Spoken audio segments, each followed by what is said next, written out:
It's been such a long time, I know. I have been thinking about telling stories again, and I've been wondering which story to tell. And I came across one of my favorite books by Gerald Durrell again. It's called The Picnic and Suchlike Pandemonium. Okay, Durrell is a very humorous author, and his descriptions of the natural world is a wonder to behold. Okay, and this is one of my all-time favorite stories called The Public School Education. Unfortunately, this might not be exactly suitable for kids, but I am assuming the adults and the inner children in all of you would enjoy it amazingly. Okay, so Casper and I, this is Casper Orange Patch, by the way, and Casper and I are here to beat down the blues of winter and give you a funny story. So, The Public School Education by Gerard Durrell. All right.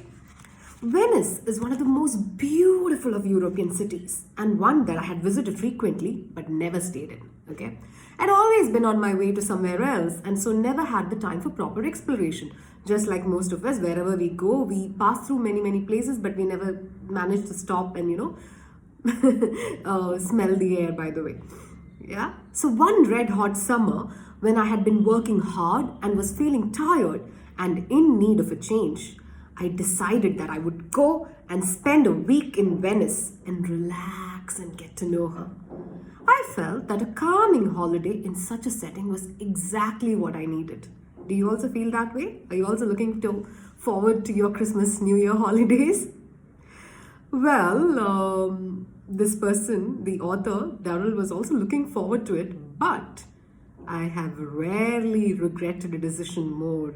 If I had known what was going to happen to me, I would have fled to New York or Buenos Aires or Singapore rather than set foot in that most elegant of cities. What happened exactly? Let's find out. I drove through the beautiful and incomparable France, through orderly Switzerland, over the high passes where there were still ugly piles of dirty grey snow at the edge of the roads, and then down into Italy and towards my destination. The weather remained perfect until I reached the causeway that leads into Venice. Here, the sky with miraculous suddenness turned from blue to black, became veined with fern-like threads of intense blue and white lightning, and then disgorged a torrent of rain of such magnitude that it made windscreen wipers futile and brought a great chain of traffic to an absolute standstill. Hundreds of hysterically twitching Italians sat there, nose to tail, okay? You can imagine the traffic jam, especially if you're from one of the big metro cities of India. Immobilized by the downpour, trying to ease their frustration by blowing their horns cacophonously and screaming abuse at each other above the roar of the rain. At length, edging forward, inch by inch, I finally managed to get the car to the garage at the end of the causeway. Now, having successfully berthed her, the car, I found myself a burly porter to carry my bags. At a run, we galloped through the teeming rain to the docks where the speedboat belonging to the hotel into which I had booked lay waiting. So in order to get into his hotel, he had to actually take a boat. It's Venice after all, yeah, with lots and lots of beautiful canals. My suitcases were drenched with rain, and by the time they had been put on board the boat and I had tipped the porter and got on board myself, my thin tropical suit was a limp, damp rag. You know what he's talking about. Cotton is not for rain. The moment, however, that the speedboat started up, the rain died down to a very fine wheel of lawn, muting the russets and browns and pinks of the buildings so that they looked like a beautifully faded Canaletta painting. Just imagine how beautiful it must have looked. We sped down the Grand Canal, and when we reached my hotel, the boat put into the hotel jetty. As the engine stuttered and died, we were passed by a gondola. You know those boats? The boats that you see in Venice, like the shikaras of Kashmir, Dal Lake, yeah? Propelled in a rather disconsolate fashion by a very damp-looking gondolier. He must have been caught in the rain as well. The two people occupying it were shielded from the inclemencies of the weather by a large umbrella, and so I could not see their faces. But as the gondola passed us and sped down a narrow side canal that led to Marco Polo's house, I heard a penetrating female English voice. Obviously, the product of Rhodian, the most expensive of public schools in those times, by the way, float out from under the umbrella. Of course, Naples is just like Venice only, without so much water. It observed in flute-like tones. I stood riveted on the landing stage outside the hotel, staring after that retreating gondola. Surely, I said to myself, I must be dreaming. And yet, in my experience, there was only one voice in the world like that. Only one voice, moreover, capable of making such a ridiculous statement. It belonged to a girlfriend of mine whom I had not seen for some 30 years. Ursula Pendragon White. She, of all my girlfriends, I think I adored the most. But she was also the one who filled me with the most alarm and despondency. It was not only her command of the English language that caused me pain. It was she, for example, it was she who had told me about a friend of hers who had had an ablution so she would not have an illegitimate baby. Ablution, not abortion.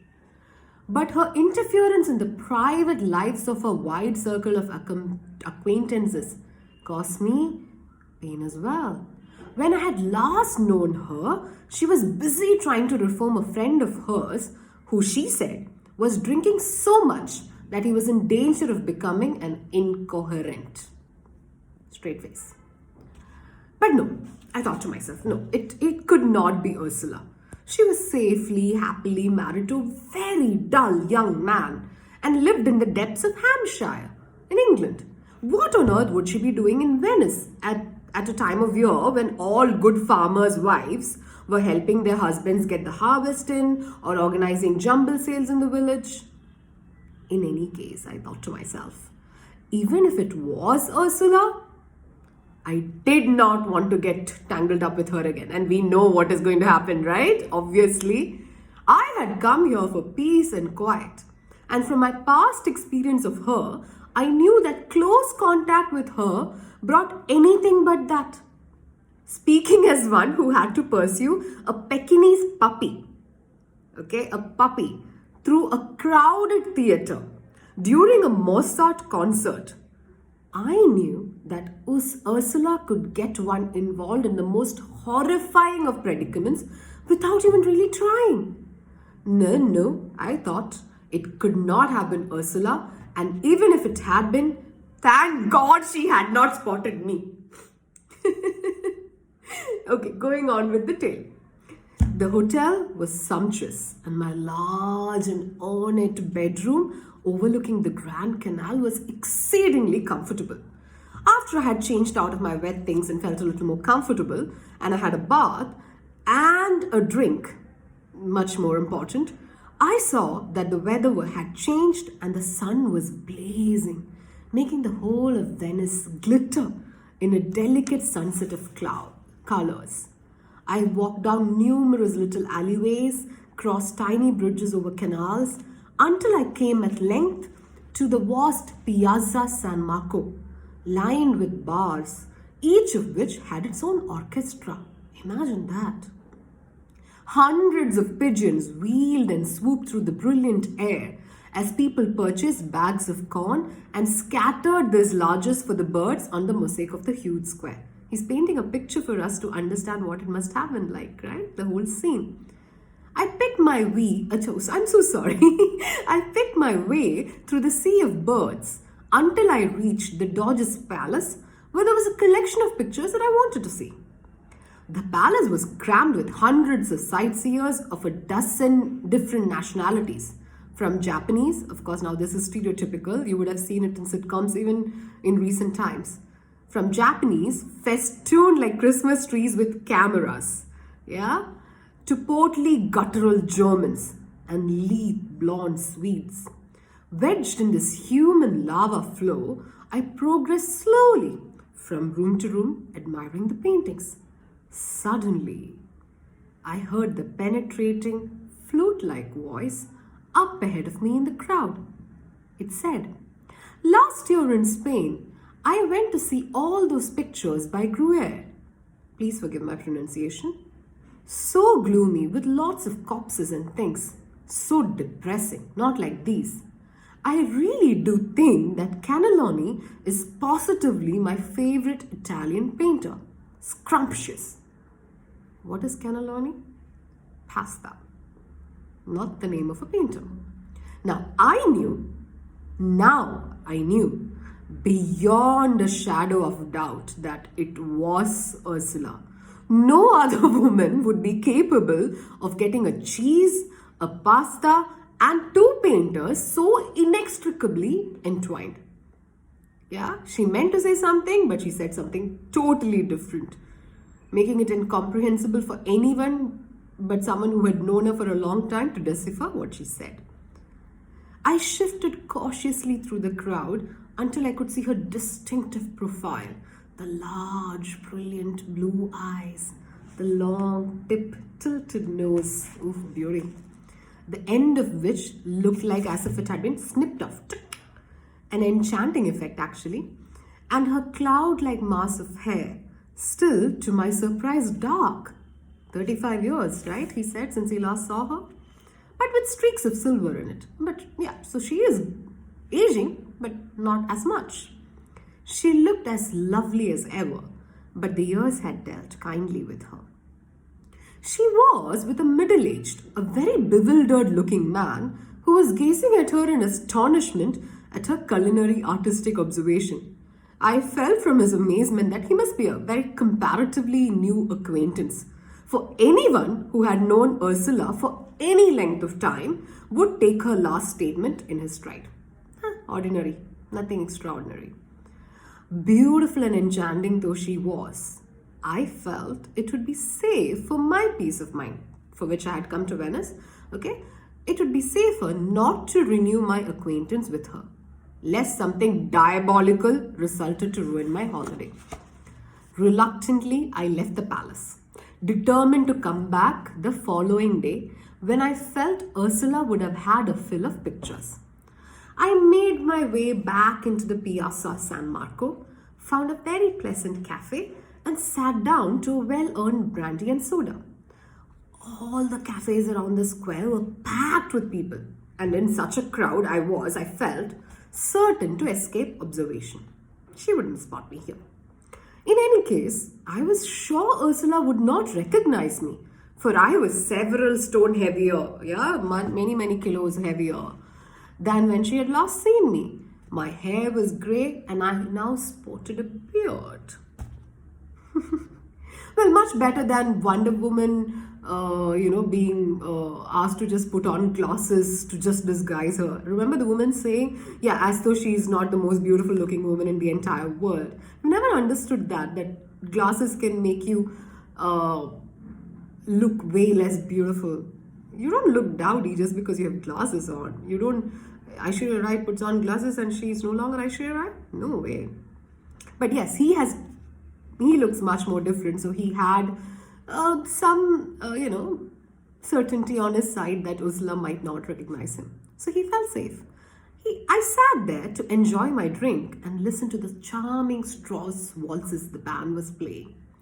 The sunshine, my pleasant drink, and the soothing music lulled me into a sense of false security. I had forgotten Ursula's ability, a secret superpower, not very secret, a sense well developed in most women, but in her case enlarged to a magical proportion. What is that ability? To walk into a crowded room, take one glance around in a very casual way. Okay? And then be able to tell you not only who was in the room, but what they were all wearing. So I shouldn't have felt the shock and surprise I did when I suddenly heard her scream above the chatter of the crowd and the noise of the band. "Darling, darling," she cried, hurrying through the tables towards me. "Darling Jerry, it's me, Ursula." I rose to meet my fate. Ursula rushed into my arms, fastened her mouth on mine, mwah, and gave me a prolonged kiss accompanied by humming noises of the sort that even in this permissive day and age were of the variety which one generally reserved for the bedroom, not acceptable as public displays of affection. Presently, when I began to think that we might be arrested by the Italian police for disorderly behavior, Ursula dragged her mouth reluctantly away from mine and stood back, holding tightly onto my hands. "Darling," she cooed, her huge blue eyes brimming with tears of delight. "Darling, I can't believe it. Seeing you again after all these years. It's a miracle. Oh, I'm so happy, darling. How scrumptious to see you again." I asked her very feebly, "How did you know it was me?" "How did I know, darling? You are silly. You haven't changed a bit," she said untruthfully. "Besides, darling, I have seen you on television and your photos on the covers of your books, so naturally I would recognize you." "Well, it's very nice to see you again," I went on guardedly. "Darling, it's simply been an age. Far too long," she said. She had, I noticed, divested herself of the bewildered-looking gentleman. She was alone.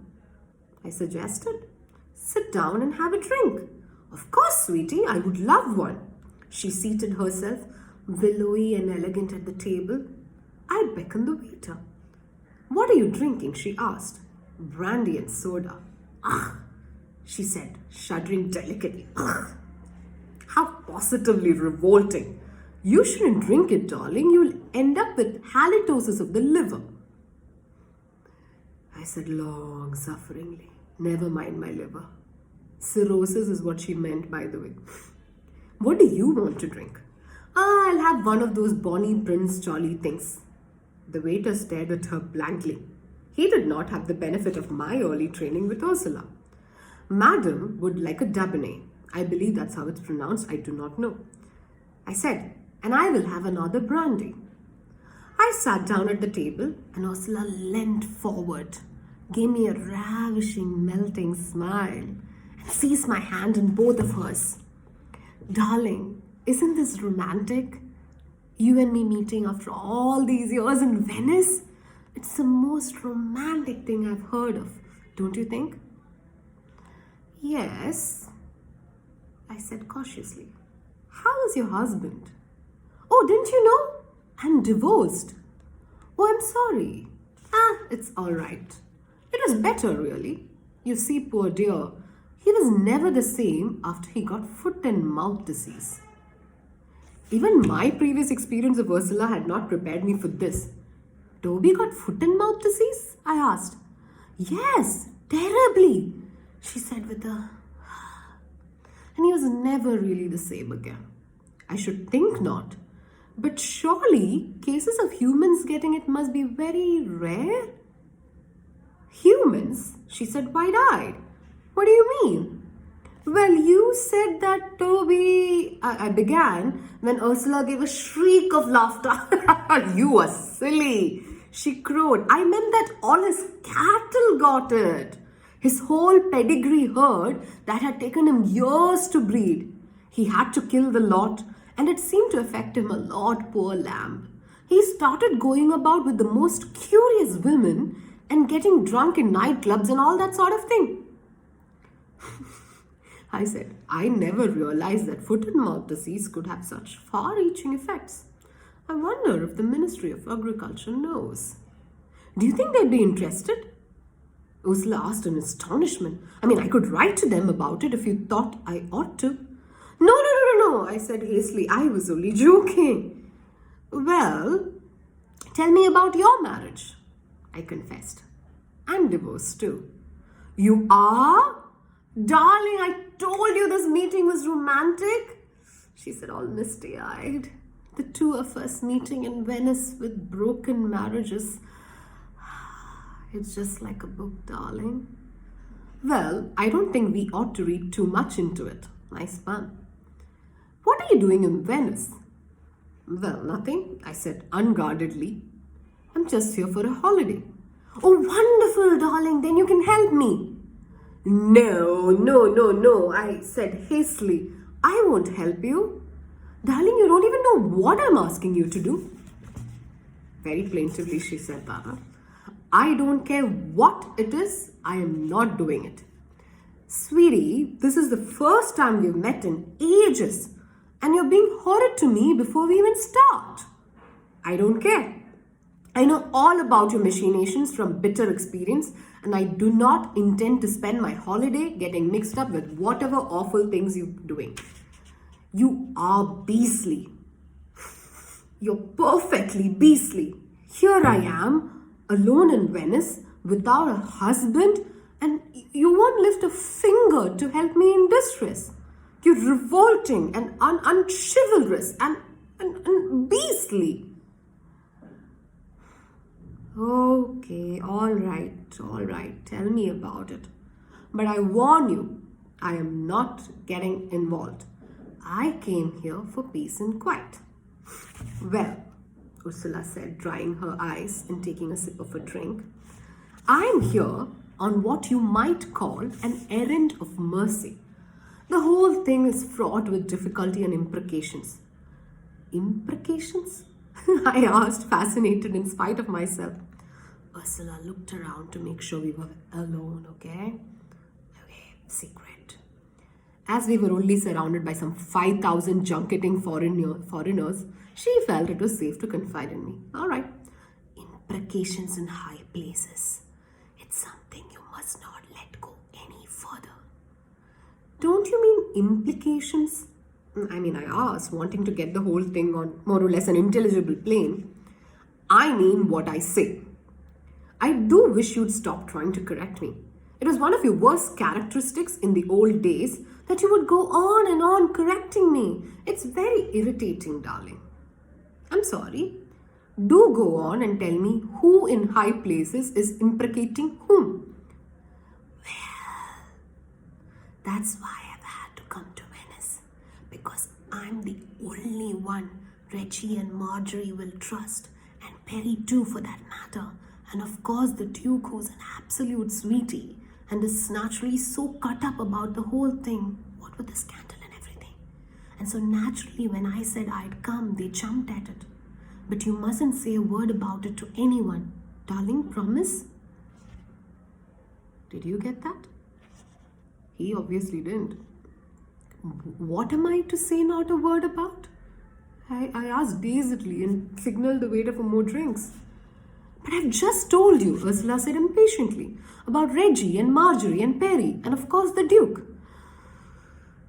I took a deep breath. But I don't know Reggie and Marjorie and Perry or the Duke. You don't? Ursula asked. I remembered then that she was always astonished to find that you do not know everyone in a wide circle of incredibly dull acquaintances. No. So as you will see, it is difficult for me to understand the problem. As far as I am aware, it might range from them all having developed leprosy to the Duke being caught operating an illicit still. Don't be so silly, darling. Ursula was shocked. There's no insanity in the family. I sighed. Okay, look. Just tell me who did what to whom, remembering that I don't know any of them. And I have a feeling that I don't want to also. Well, Peregrine is the Duke's only son, Perry. He's just 18 and a really nice boy in spite of it. In spite of what? I asked, all muddled. Adulteration. Yes, you heard it right. Adulteration, said Ursula ominously and incomprehensibly. I decided not to try and disentangle this one. Go on, hoping that, things would become clearer. Well, Perry was St. Jonah's, that frightfully posh school that they say is better than Eton or Harrow. You mean the one that costs £10,000 a term without food? Oh yeah, I've heard of it.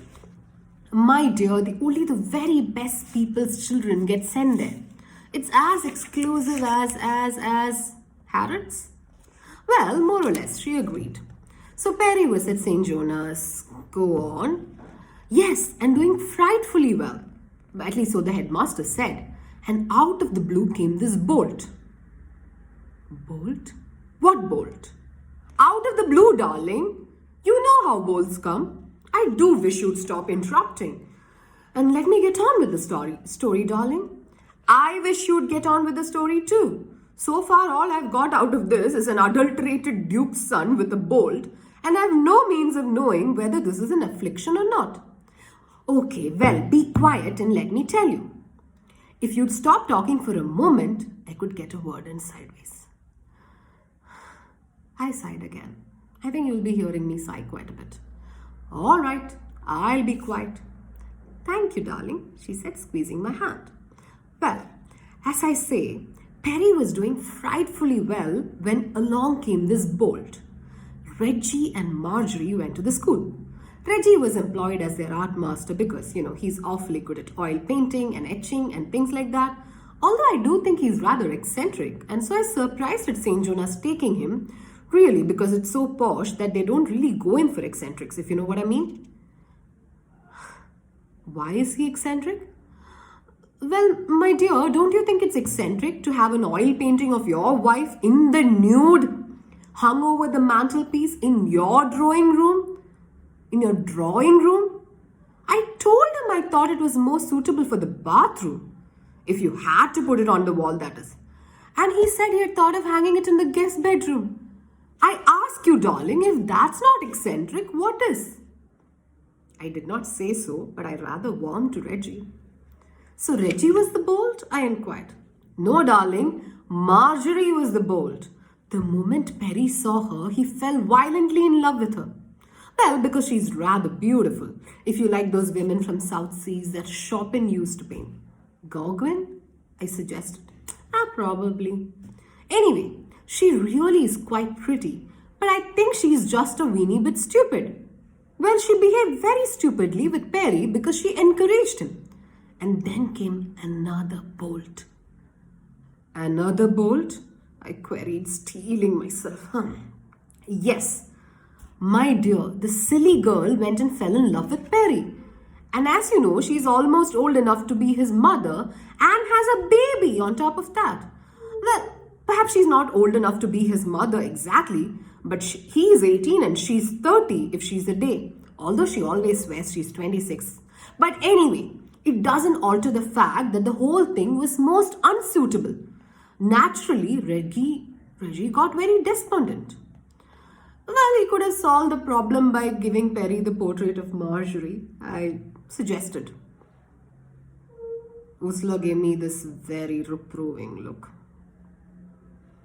It's no laughing matter, darling. We have all been in a complete turmoil, I can tell you. I was fascinated by the thought of seeing a duke in a turmoil, but again, I did not say so. So what happened?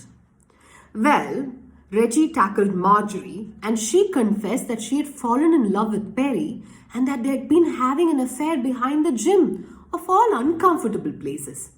So not unnaturally, Reggie got fearfully annoyed and gave her a black eye, which was really quite uncalled for, as I told him. He then went looking for Perry to give him a black eye, I suppose, but luckily Perry had gone home for the weekend, so Reggie couldn't find him, which was just as well because Perry is not a very strong boy, poor dear, whereas Reggie is built like an ox, as well as having a terrible temper. Now that the plot had started to unfold, I found myself taking an interest in it, in spite of myself. I hope you are too. So go on, what happened next? This is the worst part of the whole thing.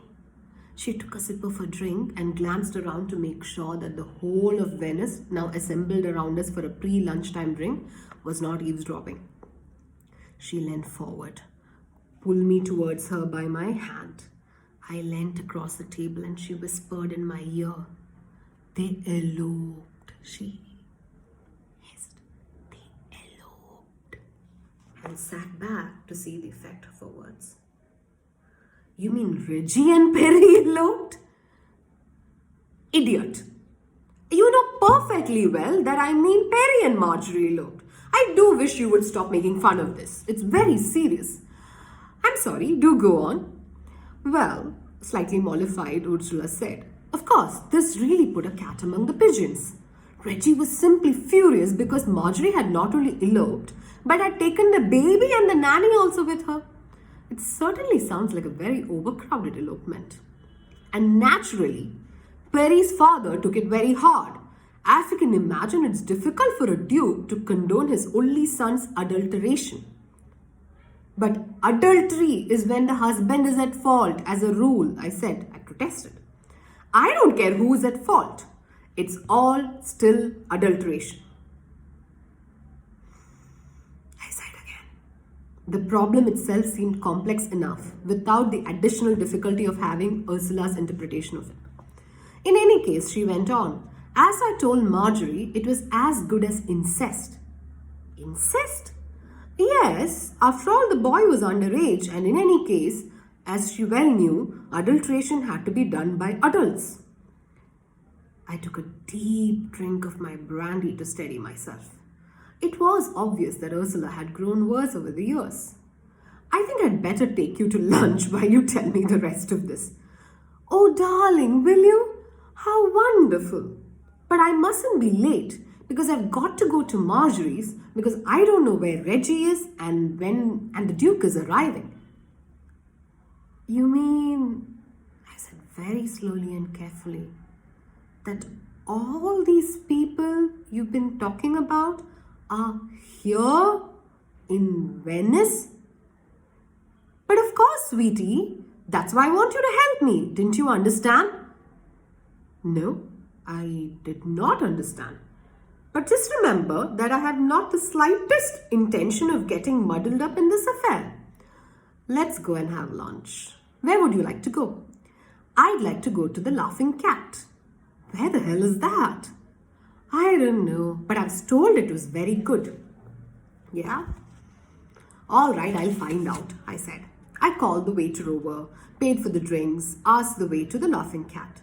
It turned out to be within easy walking distance of the Piazza San Marco, a small but well-appointed little restaurant, which, judging by the fact that most of its clientele were Venetians, was hopefully going to provide us with a pretty substantial fare.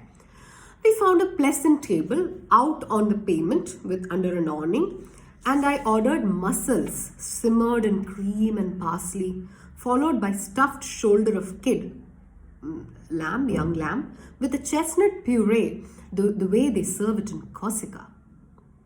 We were, fortunately, just demolishing the kid which melted in your mouth, not the child, the young lamb, mutton, and were thinking in terms of some Dolcelet's cheese to be followed, perhaps by some fresh fruit, when Ursula, looking over my shoulder, gave a gasp of horror. I looked around to see a very powerful and exceedingly drunk gentleman approaching our table, tacking from side to side like a yacht. Oh my God, it's Reggie! How did you know they were in Venice? It's all right. They're not here, I pointed out. But they will be in a minute. I've arranged to meet them and the Duke here. What shall I do? Quick, darling, think of something.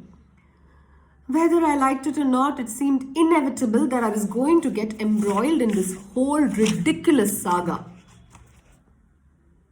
I took a deep draught of wine to steady myself and rose to my feet as Reggie, more by good luck than good management, arrived at our table.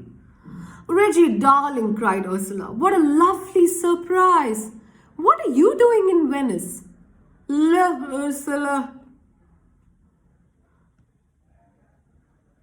I'm in Venice to kill a dirty rat, a dirty, lousy little rat.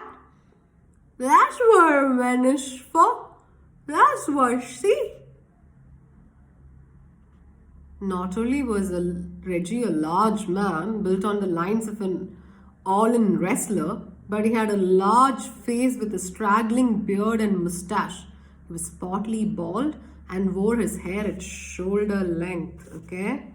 To add to the singularly unattractive appearance, he was wearing a bright ginger, ill-fitting tweed suit Reminds me of Dumbledore's purple suit that he wore when he went to visit Tom Riddle for the first time in the orphanage. Yeah, well, he was wearing an orange one, a ginger one, a bright ginger, a scarlet roll-top pullover and sandals. Nevertheless, despite all of this, he did look quite capable of killing young Perry if he could get hold of him. And I began to give serious thought to the problem of luring him out of the restaurant before the other protagonists arrived. Reggie, darling, this is a friend of mine, Gerald Durrell. Pleased to meet you. Reggie said that, holding out a hand like a Bayonne ham and wringing mine in a vice-like grip. Do join us for a drink, I suggested, and Ursula gave me a warning look. I winked at her. Drink? That's what I want. A drink. Several big drinks, all in a big glass. Hundreds and hundreds of drinks. I'll have a double whiskey and water. I got him a chair and he sat down heavily. I beckoned the waiter and ordered whiskey. Do you think you ought to drink any more? Asked Ursula unwisely. It seems to me you've had rather a lot already, darling. Are you suggesting I'm drunk? No. Ursula realized her error. Hastily, she took back her statement. I just thought perhaps another drink wouldn't be a very good idea. Aye, Reggie said, pointing a finger the size of a banana at his chest so that we should be in no doubt as to whom he was referring. I am as sober as a surge. The waiter arrived with the drink, placed it in front of Reggie. Drink. That's what I want. Here is death to all miserable, creeping little aristocratic pimps. He drained the glass and sat back with a look of satisfaction. Let's have another one. Why don't we toddle along to Piazza San Marco and have another drink there? I suggested smoothly. Ooh, yes, what a good idea. Ursula also chimed in. I'm not narrow-minded. I don't mind where I drink. Right, San Marco it is, I decided, beckoning the waiter for the bill. Before he could bring it, however, as Ursula would no doubt have put it, we were hit by a bolt from the blue. I heard her give a despairing squeak of alarm and turned to find a tall, thin, rather aristocratic gentleman at my elbow, who looked not unlike a grey praying mantis in a Savile Row suit and shoes that had obviously been made for him at Lob's. Pretty much a very rich guy. In addition, he was wearing an old Etonian tie and had a triangle of Irish linen handkerchief the size of a rabbit's cut peeping out of his breast pocket. He had silver grey hair, a silver grey face, and a silver grey monocle, the one that watchmakers, watch repairers and all use, an old aristocratic gentleman would wear. He had one silver grey monocle and one silver grey eye. This I decided could only be who? The Duke of Tolpadel. Ursula, my dear child, I'm so sorry to be late, but my wretched vaporetto broke down. I do apologize. Beamingly, he said at, Reggie and me, exuding well-bred charm, secure in the knowledge that with the blue blood that flowed in his veins, he would always be sure of a welcome, however late he was. Aristocrats. Don't mention it. Ursula was almost faint. The Duke then asked benignly, and who are your friends? He was ready to treat Reggie and I as if we were members of the human race. I realized with delicious satisfaction that the Duke and Reggie did not know each other. Hopefully tragedy averted. I sat back and beamed at Ursula. What to do? Who gave me a despairing look out of her huge, hunted blue eyes. Do introduce us, darling. He is mean, Allah. Ursula glared at me. Well, this is an old friend of mine, Gerald Durrell, and this is uh, Reggie Montrose. The Duke stiffened, and his benign expression slipped for a brief moment. Then he straightened up, screwed his monocle more firmly into his eyes, preparing himself to do the decent thing. Who is this? Reggie focused on the Duke with difficulty and asked. Ursula looked at me desperately. I shrugged. There was, after all, nothing I could do to fend off the crisis. Who is this blighter? Well, Ursula asked in a very small voice. This is the Duke of Tolpadal. Took a moment or so for the news to sink into Reggie's brain cells through the layers of alcohol, but it got there eventually. Tolpadal? Do you mean to say this is the father of the little bastard? I say, said the Duke, looking about the restaurant in the furtive fashion of an English gentleman, hating any sort of altercation in public. I say, old man, steady on, what? No cause for that sort of language in front of ladies. Reggie rose slowly and unsteadily to his feet and waggled an enormous finger under the Duke's aquiline nose. Don't you tell me what language to use. Don't you go giving me advice. Why don't you go and give advice to that little bastard fart you shired? If indeed you did shire him, because from where I am standing, you don't look as if you could shire a mentally retarded chihuahua. What an insult! But to my relief, he sat down again rather heavily, and for a moment I thought he was going to topple the chair over backwards. With an effort, he managed to right it. The Duke had gone a dull red. It must have been very irritating to know that Reggie, however badly behaved, was after all the plaintiff, and that his son was the guilty party. Bringing to bear the centuries of aristocratic breeding that was his birthright, the Duke said. I think we ought to sit down and talk about this in a civilized manner and not descend to vulgar abuse. Frog's ovaries. Loud and clear Reggie was. Reggie, darling, please behave, Ursula begged. Who? Who does this old fart think he is, huh? Do sit down and join us, sir, I said heartily. Ursula gave me a look that would, if I had not been enjoying myself so much, have withered me root and branch. Thank you. But there does not seem to be a chair, and your friend is making it more than apparent that I am, to say the least, the trop. I'll get a chair for you, I said very hospitably, and beckoned the waiter. A chair being procured, the Duke sat down rather gingerly, as if expecting it to give way under his weight. Would you care for a drink, sir? I asked, playing the very anxious host. Drinks, lots of bloody great drinks, gallons and gallons of butts of Momsey. You can't ding without drinking. Thank you. I will have a small dry sherry, if I may, said the Duke. That little bastard of yours doesn't drink. All he takes is Coca-Cola and mother's milk. He's an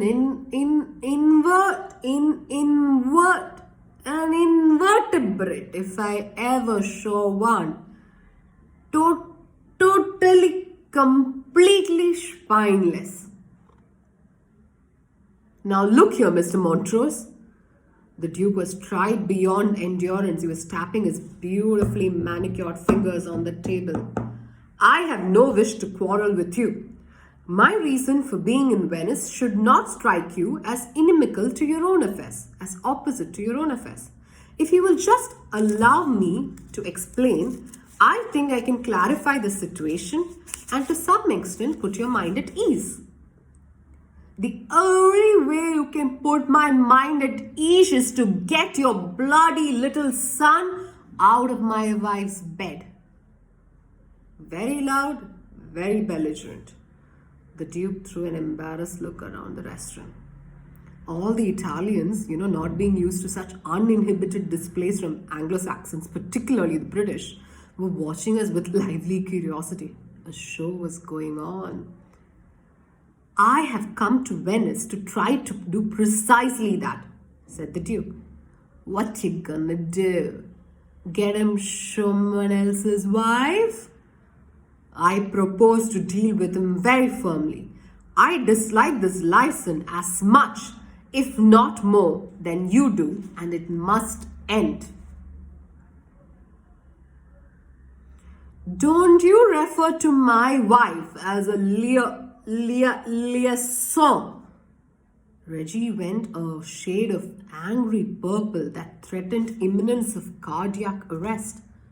Who the hell do you think you are, referring to my wife as a liaison, eh? The Duke answered coldly. I meant no disrespect, but I'm sure you will agree that the whole thing is most unsuitable. I will say nothing about the disparity of their ages. That in itself is appalling. But looking beyond that, you must realize the boy is after all heir to the title, and so it behoves him to be careful about whom he associates with. Reggie stared at him for a long moment. You are without doubt the biggest piece of perambulating horse shit it has ever been my misfortune to encounter. Reggie, darling, you can't say things like that to the Duke. Why not? If he thinks my wife's unsuitable for that puke of a son of his, then I say he is undoubtedly the biggest and smelliest piece of perambulating horse shit this side of Ascot. He and the Duke glared at each other.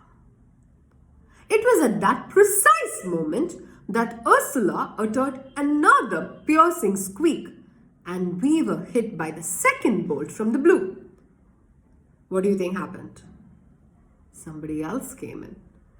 Perry and Marjorie, hand in hand, entered the restaurant. Marjorie was a handsome lady who did look a little like a Gogwin maiden, remember from the painting that they were talking about?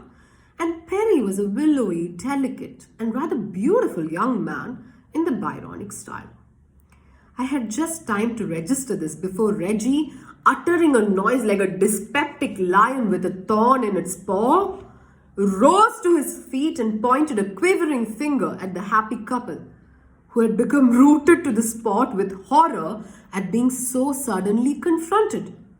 There's the little puke and his liaison. Well, I tell you what I'm going to do. Unwisely, as it turned out, I got to my feet and laid a restraining hand on Reggie's shoulder. Now hang on, Reggie, I said soothingly. You're 3 times his size, and I got no further. Gathering my coat into a bunch in one enormous hand, Reggie picked me up as though I had been a piece of thistledown and deposited me with care and accuracy on a sweet trolley that a waiter happened to be conveniently wheeling past. My contact with it did irreparable damage to several pitches melba, a very fine strawberry tart, a delicious looking trifle of singularly clinging consistency because they were all on my bottom, and a great number of different species of ice cream. Imagine, I can so beautifully visualize it. Him holding him like this, depositing him on a cart full of dessert. Perry, at the sight of this display of violence, came out of his trance. Letting go of Marjorie's hand, he turned and fled with the utmost speed. Such a brave or a coward man. Uttering another lion-like roar, Reggie, showing agility astonishing in one of his build, ran after him. And he, in turn, was pursued by Marjorie, shouting, "Murderer, don't you dare touch him!" And by the Duke, who was calling, "Harm a hair of his head and I'll sue you!" Dripping ice cream, trifle, and strawberries in equal quantities, I did the only thing possible. I flung a huge handful of notes to the table, seizing Ursula's hand, ran after everyone. As it turned out, Perry had rather unwisely taken the little alleyway that led to the Piazza San Marco. If he had stuck to the alleyways, he would have stood a chance of shaking off the pursuit. But as it was, he was out and running through flocks of frightened pigeons in the vast square. Reggie's superior speed proved to be his undoing. Just as he reached the far side of the square, along which runs the Grand Canal, the descriptions are very relevant, by the way. So he's reached the bank, okay? Reggie caught him by the scruff of the neck. The rest of us arrived in a panting mass to find Reggie shaking Perry to and fro like a puppet. Like this. Okay, that's all I can do to Casper, but you can imagine. And he was shouting incoherently at him. I felt that I should intervene in some way, but having already had proof that Reggie did not take kindly to interference, and with the Grand Canal at his elbow, I felt it that I owed it to myself to be a coward. It's okay. The Duke, between gasps of breath, shouted, "Leave him alone, you gross bully! Leave him alone, he's not strong!" Shrill Marjorie, beating the flat of her hands futilely on her husband's broad back. "Leave him alone!" And Ursula, turning on me, said, "Darling, this is all your fault. You do something." Before I could protest at her perfidy, however, Reggie pulled Perry up close to him and glowered at his face. "I am sick of your bloody puke of a father. I'm sick of you. So your bloody father doesn't think my wife's good enough for you, huh? Huh? Well, I will show you. I will divorce and then you can bloody well marry her." The Piazza San Marco is always a place of interest to tourists visiting Venice. So not unnaturally, we have had a crowd of some 5,000 people of different colors and creeds gathered around us, expectant and interested. "What did you say?" Perry is still being shooken. No, what did you say? "I will divorce my wife and then you can bloody well marry her." "Bravo! Quelle diplomatie!" A Frenchman in the crowd applauded. "You can rely on my son to do the proper thing," declared the Duke, recovering from his shock at Reggie's announcement. "After all, he had a public school education and so knows how to behave like a gentleman."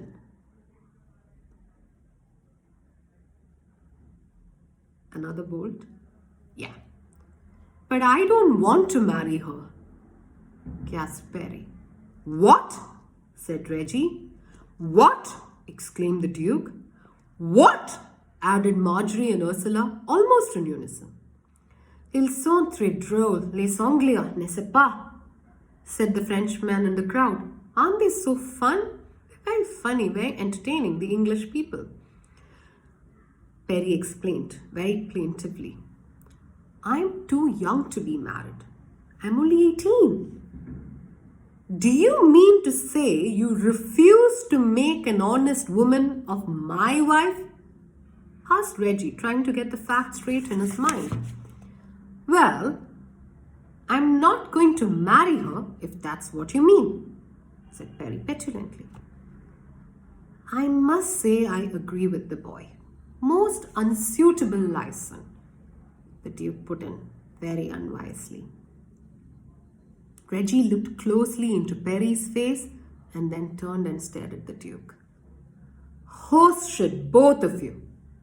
Before anyone could do anything sensible, he had picked up Perry as if he were a child, tossed him into the Grand Canal, and then turned, seized the Duke, and sent him flying after his son. The sight of a real Duke and his only son and heir surfacing, spluttering in the Grand Canal was, I must confess, such a rarity that I savoured it to the full. Two carabinieri, who until then had been standing in the crowd quietly enjoying the drama as any Italian would, as any true Italian would, now with the utmost reluctance, these are policemen, okay, decided that as representatives of law and order, they ought to make some sort of a gesture. Elegant as peacocks, they drifted up to Reggie. "Pardon, senor," said one of them in excellent English, "but are you having any trouble?" Understatement of the century, le? It was Reggie's big moment, and I was lost in admiration at the way that he rose to the occasion.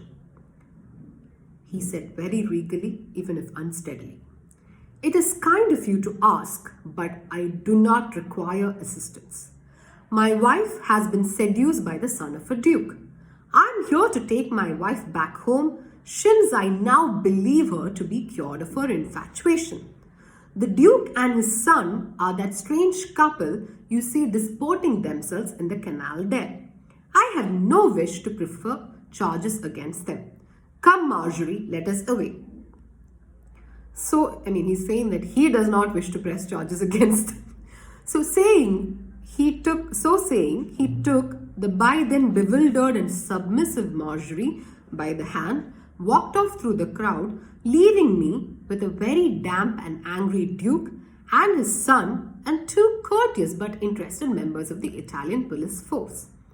It took us 2 hours to explain what it was all about, who the Duke was, who Perry was, who I was, and who Ursula was, and who, if they could only have been found, Reggie and Marjorie were.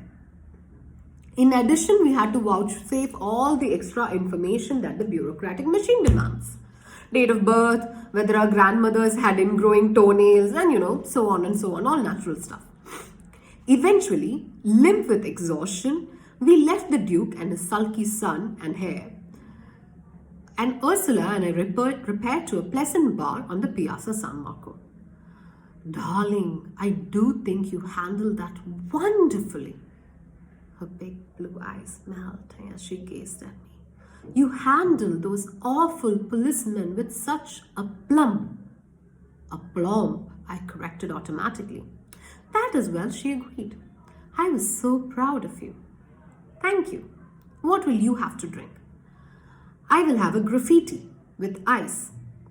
"Madam will have a martini and ice, and I will have a double brandy and soda," I translated for the waiter. "I am so glad that I managed to sort out Reggie's problem," Ursula said with satisfaction. "I was under the impression that he solved his own problem." "Oh no, darling. If it hadn't been for me and the Duke, and of course all your help, Reggie wouldn't have known what to do." "Why don't you stop trying to help your friends? Why don't you just leave them alone?" "You can't just leave them alone. You don't know what they're going to do when you leave them alone." Now, you must admit that if I hadn't taken part in the whole affair, Reggie and Marjorie wouldn't be happily together again. In this instance, I was a sort of catapult. "Catalyst?" I suggested. "I do wish you would stop trying to correct me, darling. I think you're ravishing. But this constant correcting becomes very irritating." Now, of all of this, what caught my attention? "You think I'm ravishing?" Intrigued. "I always thought you were ravishing, but I really don't see what that's got to do with Reggie and Marjorie. Frankly, at this precise moment, I am unmoved by anything that may or may not happen to Reggie and Marjorie in the future. I feel they deserve each other. I feel that the Duke and his son ought to get married, and to encapsulate the whole incredibly futile affair in a nutshell, I came to Venice to enjoy myself, and you are a very beautiful woman. So why don't we stop talking about the incredibly dull landed gentry of England, and you tell me, what we are going to do tonight. And I warn you, it's got to be sexy. Ursula went pink, partly with embarrassment and partly with pleasure. Well, to my unmitigated delight, she said, I don't know. I had thought of going to bed early. Darling, you could not have suggested anything better. You know perfectly well what I mean. Okay, now that you've solved the various problems of Reggie, Marjorie, Perry, and the Duke, why don't you relax?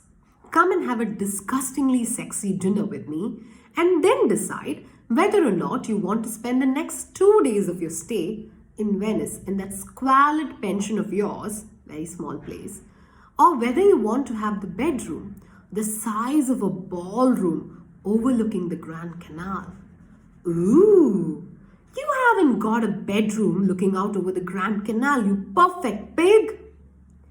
Why don't you go back to your hotel and change, and I will go back to my hotel and try to get them to resurrect this suit, and I will then pick you up at 7:30. By that time, I feel you can have made up your mind whether or not you're going to exchange your squalid abode for one of the finest bedrooms in Venice. Such pick-up lines. We had a splendid dinner and Ursula was at her best.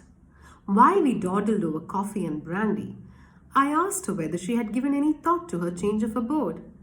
Darling, you are romantic, just like Passa Double. Who? You know, the great Italian lover? You don't mean Casanova, do you? Darling, you're correcting me again. I'm so sorry, but I'm terribly flattered that you should think I'm as romantic as Passa Double. You always were romantic in a peculiar sort of way. Tell me, is your bedroom really as big as that, and does it really look out over the Grand Canal? Yes to both questions. But I must confess, I would be happier if your motivation to come stay with me was based on my personal charms rather than the size and sight of my bedroom. You are romantic. Why don't we go back to your hotel for a nightcap and look at your room? What a splendid idea. Shall we walk? Darling, now you're being unromantic. Let's go by water. Of course. She insisted on a gondola rather than a speedboat. You know, I've only been in Venice for 4 nights, but I've had a gondola every night. Don't tell a soul, I said, kissing her. In her sweeping white dress, she looked so attractive that even the gondolier, a notoriously hard-bitten and cynical breed of mammal, was impressed.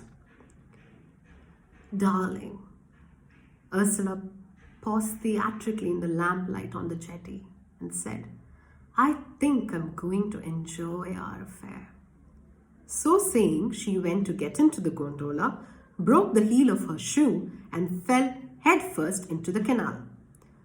I would, with only a modicum of gentlemanly concern, have let her struggle out of the water on her own, since I knew she could swim like an otter.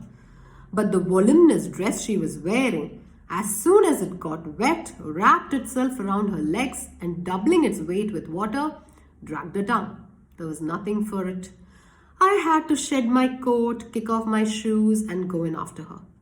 Eventually, having inadvertently drunk more of the canal water than I thought necessary or prudent, I managed to get her to shore where the gondolier helped me to land her. Darling, you were brave to rescue me. I do hope you didn't get too wet. Scarcely damp. By the time we got to the hotel, she was shivering, so I made her take a hot bath. By the time she had done this, she was running a temperature. In spite of her protests that there was nothing wrong with her, I made her go to bed in my ballroom-sized bedroom.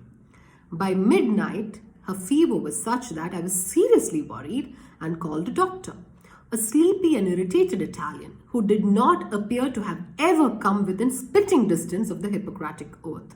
You know, the oath that the doctors take when they graduate and become doctors? The next day, I procured a doctor of my own choice and discovered that Ursula had pneumonia. Bolt again.